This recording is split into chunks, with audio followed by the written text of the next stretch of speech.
Hey everyone, this is Riz, and today I'm going to show you how to make live action footage look like a cartoon in a simple and easy way. For this, I'm going to be using two softwares and one website. The first one is Premiere, and the second is Photoshop, and the third one is called Unscreen, which is a website. This is optional, but it is still something that I have used for my animation, so I'm going to show it to you.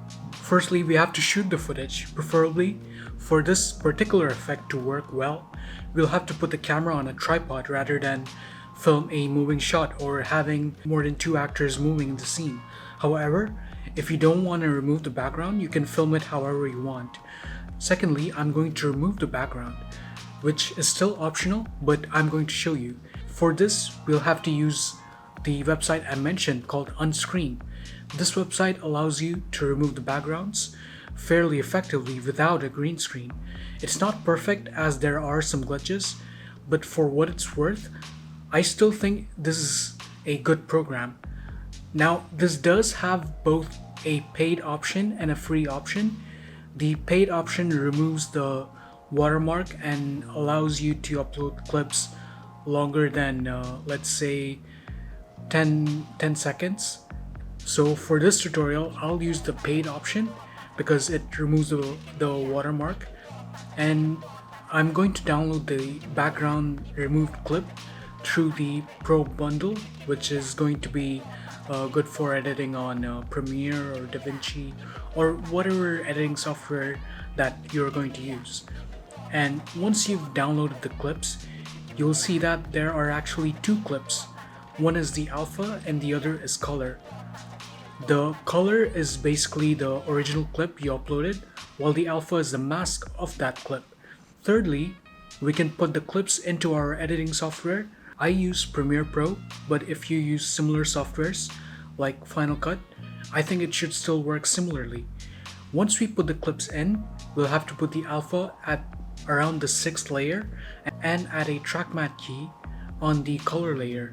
On the track matte key effect, we should select the layer option to the layer that the alpha is in, and in this case it's the 6th layer, and select the option of Luma.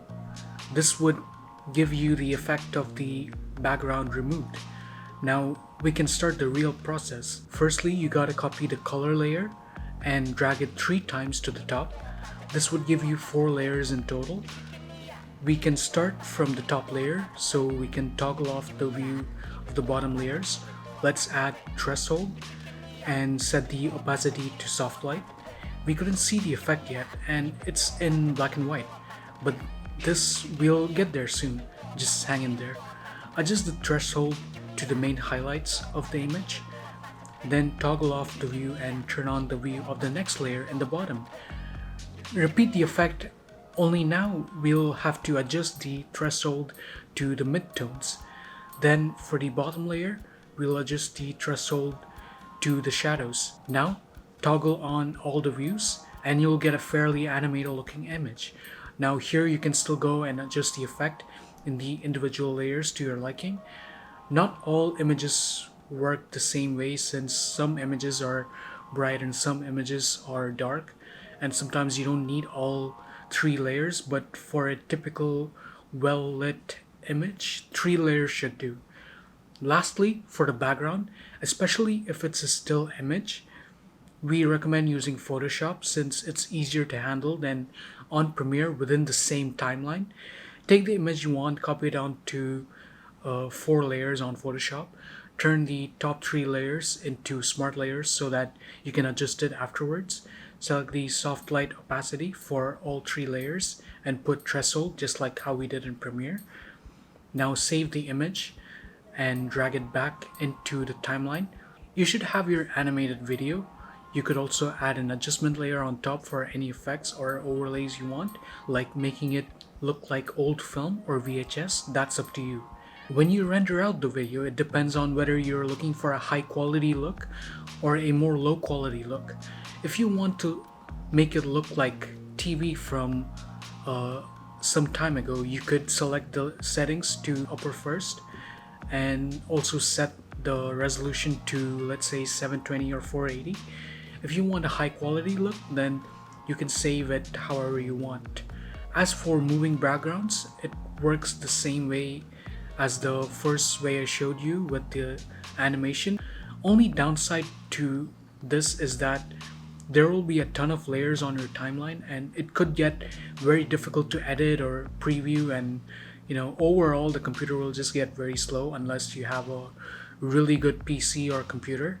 And of course, if you have that, then go ahead and try the effect. It'll work just fine. But if you're on a lower end laptop or computer like me, you might have to cut corners and maybe even have to edit on HD or much lower than that, like standard definition.